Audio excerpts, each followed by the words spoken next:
العالمين تطيب. أسعد قلوبا بالهداية والتقى، ونر طريقي كي أراه يطيب. طيب الحياة بحبنا للدعوة. الحمد لله رب العالمين، والصلاة والسلام على أشرف الأنبياء والمرسلين نبينا محمد وعلى آله وصحبه أجمعين. Chers frères, chers sœurs, assalamu alaikum wa rahmatullah wa barakatuh, et bienvenue à tous et à toutes dans la continuité du 13e hadith de ce noble ouvrage, ce noble hadith immense en sens et en bénéfice qui traite d'une chose importante à notre époque, qui est la fraternité en islam. Et les musulmans sont dans un grand besoin de cette fraternité entre eux. Donc ce hadith traite de la fraternité en islam et de son impact sur la foi. Si tu souhaites parfaire ta foi, alors tu dois aimer pour tes frères ce que tu aimes pour toi-même. Mais pas seulement cela, comme nous allons le voir, mais tu dois aussi détester ce que tu détestes pour toi-même, tu dois aussi le détester pour tes frères, que ça soit nuisance ou autre. Tu n'aimes pas qu'on te porte nuisance, eh bien ne porte pas nuisance aussi à tes frères en islam. Donc tu dois aimer pour tes frères ce que tu aimes pour toi-même, que ce soit dans les affaires religieuses ou les affaires mondaines, comme ce noble hadith qui a été rapporté par Abu Hamza Anas ibn Malik radiyallahu anhu خادم رسول الله صلى الله عليه وسلم عن النبي صلى الله عليه وسلم قال لا يؤمن أحدكم حتى يحب لأخيه ما يحب لنفسه رواه البخاري. Abu Hamza Anas ibn Malik radiyallahu anhu, le serviteur du prophète alayhi salatu wassalam, a dit que le prophète alayhi salatu wassalam a dit: nul d'entre vous ne sera véritablement croyant avant qu'il n'aime pour son frère ce qu'il aime pour lui-même. Rapporté par l'imam al-Bukhari et Muslim. Et ce hadith, c'est un hadith d'un grand bénéfice dans la vie du croyant. Ce Anas ibn Malik radiyallahu anhu, qui a été au service du prophète alayhi salatu wassalam pendant 10 années, de son arrivée à Médine jusqu'à son décès, qui rapporte ce noble hadith et qui rapporte dans la parole du prophète alayhi salatu wassalam: nul d'entre vous ne sera véritablement croyant. Nul d'entre vous ne sera véritablement croyant. C'est-à-dire que sa foi ne sera pas complète. Sa foi ne sera pas complète. Et ce qui est voulu ici, c'est la négation de la parfaite foi, c'est-à-dire de la foi complète, et non la négation de la base de la foi. Car ce qui va venir dans le hadith ne s'oppose pas à la base de la foi, mais cela s'oppose à sa perfection. Et dans la parole du prophète alayhi salatu wassalam, nul d'entre vous ne sera véritablement croyant avant qu'il aime pour son frère ce qu'il aime pour lui-même. Avant qu'il aime pour son frère ce qu'il aime pour lui-même. Cela signifie que celui qui n'aime pas pour son frère ce qu'il aime pour lui-même, eh bien sa foi, elle n'est pas complète. Sa foi est incomplète. Et ce qui est voulu par son frère, eh bien, ce n'est pas ici le frère de sang qui est voulu, mais ce qui est voulu, c'est-à-dire tout musulman. Tout musulman est ton frère en islam. Comme Allah subhanahu wa ta'ala, il dit: innamal mu'minuna ikhwa. Les croyants ne sont que des frères. Donc, tu dois aimer pour tes frères, pour l'ensemble de tes frères en islam, ce que tu aimes pour toi-même. Car les musulmans sont comme une seule et même âme, un seul corps. Et donc, quand les musulmans sont touchés par une affliction, une peine, eh bien cela te touche. Et quand les musulmans sont touchés par quelque chose de bien, de réjouissant, eh bien cela te réjouit. Et ils s'entraident entre eux, car ils sont une seule âme et un seul corps. Donc, fait partie de la foi complète que tu aimes pour ton frère ce que tu aimes pour toi-même. C'est-à-dire que tu aimes pour toi-même tout ce que tu aimes pour toi comme bien, que cela fait partie des biens de la vie mondaine ou des biens de religieux. Eh bien, tu dois l'aimer pour ton frère et ceci afin de parfaire ta foi en islam. Et aussi dans la parole du prophète alayhi salatu wassalam,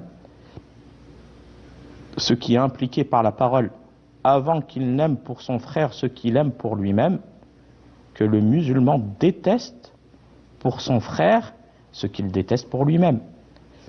Ainsi, de la même manière que vous détestez le mal et la nuisance pour vous-même, ce que tu détestes comme mal, nuisance pour toi-même, eh bien tu dois le détester pour ton frère. Donc, ceci implique que vous ne causez pas de tort, tu ne causes pas de tort à tes frères en islam, que ce soit dans leur honneur, que ce soit par la langue, que ce soit par la trahison, que ce soit par la tromperie, que ce soit par toute chose, tout mal que tu peux lui causer. Eh bien, comme tu ne l'aimes pas pour toi-même, tu dois préserver tes frères en islam de cette nuisance. Et donc, tu ne dois pas leur parler, tu ne dois pas les calomnier, tu ne dois pas faire de la médisance sur leur personne et toute autre mauvaise chose que la personne peut causer, eh bien, elle doit s'en abstenir. Comme elle ne l'aime pas pour elle-même, elle doit le détester aussi. Elle le déteste pour elle-même, mais elle doit le détester pour ses frères en islam. Et cela fait partie de la foi parfaite. Cela montre la perfection de la foi de la personne. Celui qui dispose de ces caractéristiques. Il aime pour ses frères ce qu'il aime pour lui-même, et il déteste pour ses frères ce qu'il déteste pour lui-même. Quant à celui qui n'en dispose pas, qui n'a pas ces caractéristiques, eh ben, sa foi, elle est incomplète. Sa foi, elle est incomplète. Il nuit aux gens, il cause du tort à ses frères en islam, et combien cela on le voit. Cela est apparent, que ce soit dans les assises, que ce soit via les réseaux sociaux ou autres, des gens qui n'ont aucune limite à causer du tort à leurs frères en islam. Eh bien, tu dois revenir au hadith du prophète alayhi salatu wassalam, qui a été rapporté par Anas ibn Malik. Nul d'entre vous ne sera véritablement croyant, c'est-à-dire qu'il aura la foi complète et parfaite avant qu'il n'aime pour son frère ce qu'il aime pour lui-même. Avant de faire quelconque acte vis-à-vis de ton frère, eh bien, rappelle-toi et remémore-toi ce hadith. Est-ce que tu aimes que cela soit fait pour toi? De la même chose que tu fais à autrui, eh bien, la personne, elle doit se rappeler ce noble hadith. Et cela montre et incite à quoi? À la fraternité entre les musulmans. Et les échanges d'intérêt entre les musulmans. Car c'est un seul et même corps. Le musulman, il s'entraide avec ses frères en islam. Et cela amène à la fraternité, l'harmonie entre les musulmans. Le fait de mettre en pratique ce noble hadith. Et aussi l'entraide entre les musulmans, que ce soit une entraide par le fait de les conseiller. Tu conseilles à tes frères le bon conseil. Si tu vois un mal quelconque sur ton frère, eh bien tu le conseilles de la meilleure des manières, avec sagesse, avec douceur. Car combien la douceur et la sagesse, elles changent des situations. Et tout comme t'aimerais qu'on le fasse pour toi-même, qu'on fasse, si tu as un manquement ou autre, qu'on vienne te voir en privé, qu'on vienne te conseiller en privé et pas publiquement, le fait de le propager. T'aimerais pas cela pour toi-même, donc pourquoi tu le fais pour autrui? Et t'aimerais bien que les gens y viennent avec sagesse, avec douceur, en privé pour te conseiller. Alors pourquoi tu le fais pas avec autrui? La personne, elle doit mettre en pratique ce noble hadith, qui est une cause d'harmonie, de fraternité entre les musulmans, et aussi de les aider, de leur enseigner le bien. Et si tu as un bien quelconque, c'est par la grâce d'Allah que tu as acquis, que Allah t'a donné, t'a accordé, eh bien tu le veux pour tes frères en islam. S'il y a quelconque bien de la vie mondaine ou des affaires de la vie mondaine ou des affaires religieuses qu'Allah t'a octroyé, que t'a donné par sa noble grâce, son immense grâce, subhanahu wa ta'ala, eh bien tu es humble et tu le veux aussi pour tes frères. Et tu enseignes le bien aussi à tes frères en islam, ou tu les aides dans les difficultés financières ou autres, lorsqu'ils sont dans le besoin. Tout cela sont des caractéristiques louables qu'il est demandé que le croyant acquiert. Et ce hadith, il a de nombreux bénéfices. Parmi les bénéfices que l'on peut tirer de ce noble hadith, la permission de nier une chose en visant la négation de sa perfection, comme il est venu dans ce noble hadith. Nul d'entre vous n'aura la foi tant qu'il n'aimera pas pour son frère ce qu'il aime pour lui-même. C'est-à-dire que nul n'aura la foi, c'est pas la négation de la base de la foi, non, c'est-à-dire la foi complète. Nul d'entre vous n'aura la foi, c'est-à-dire la complète et parfaite foi. Donc, tant qu'il n'aimera pas pour son frère ce qu'il aime pour lui-même. Donc, comme ce hadith le montre, il est permis de nier une chose en visant la négation de sa perfection. Et il y a d'autres hadiths qui vont dans le même sens, dans lesquels le prophète alayhi salatu wassalam nie une chose en visant par cela la négation de la perfection de cette chose. Le deuxième bénéfice que nous pouvons tirer de ce noble hadith, l'obligation d'aimer pour son frère ce que tu aimes pour toi-même. Ça, c'est une obligation.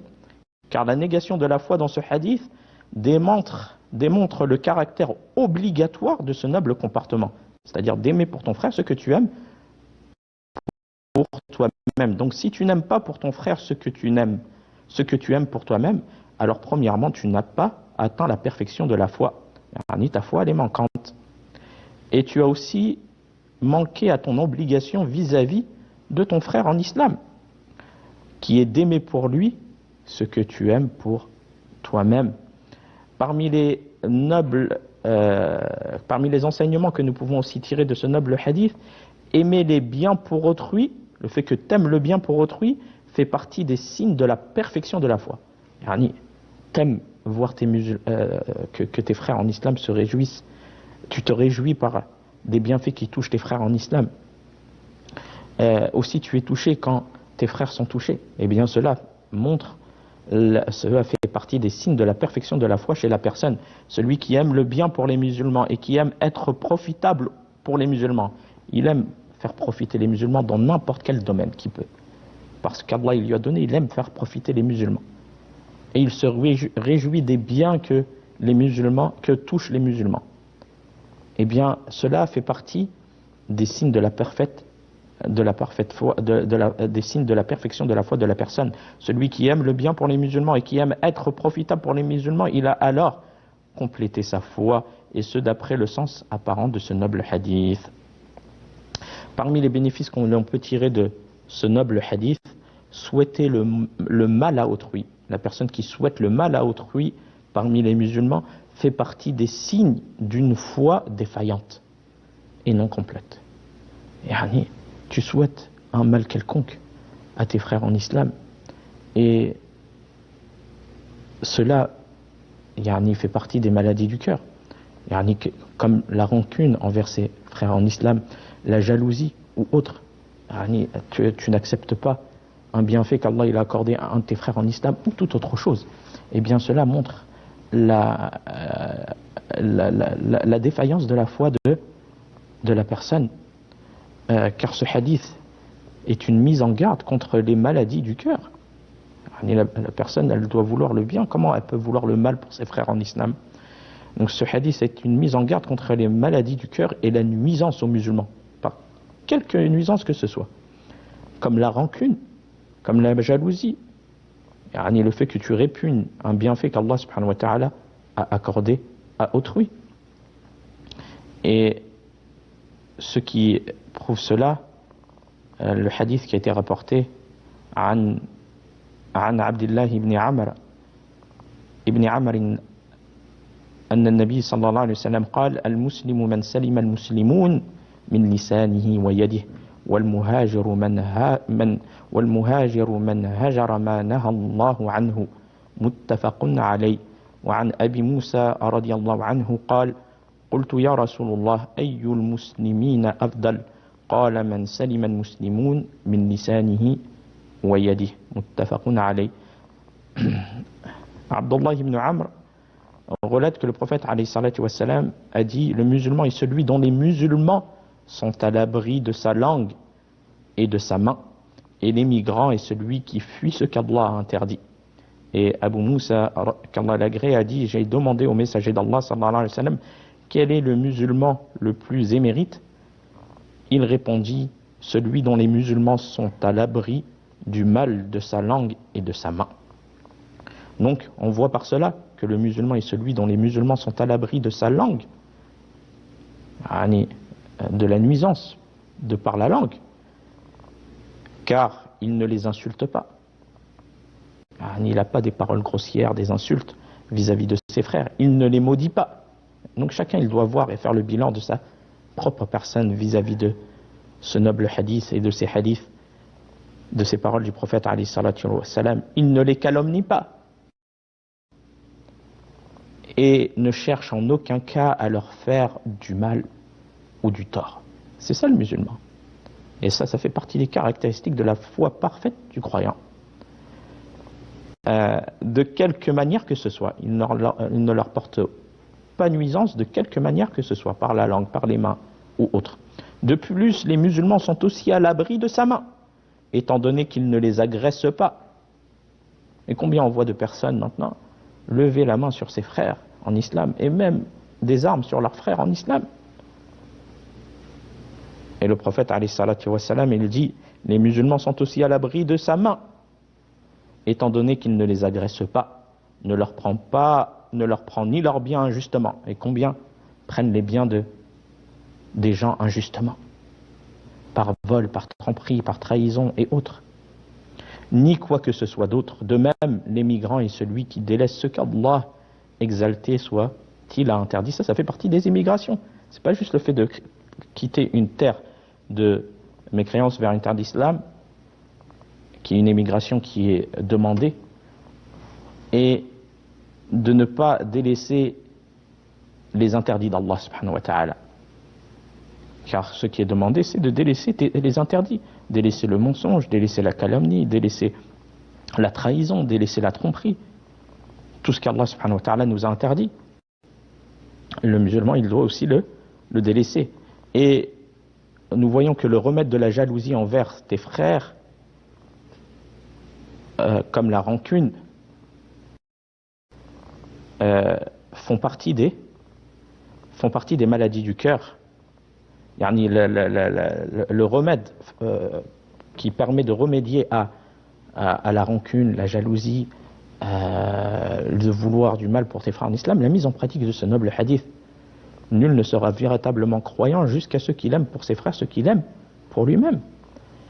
Et cela fait partie des choses qui doivent apparaître chez les musulmans, et qu'ils se distinguent par cela des autres communautés. Ils aiment pour leurs frères ce qu'ils aiment pour lui-même.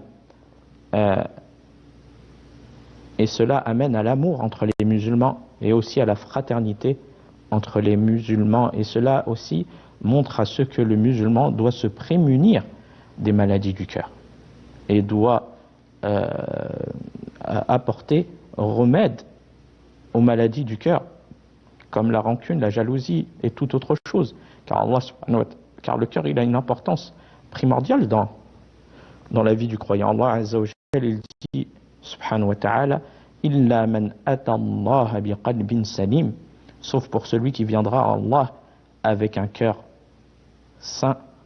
Et le cœur a été mentionné plusieurs fois dans plusieurs versets du Coran. Allah subhanahu wa ta'ala, il dit afalam yasiru fil ardi fatakuna lahum qulubun ya'qiluna biha aw adhanun yasma'una biha fa innaha la ta'mal absar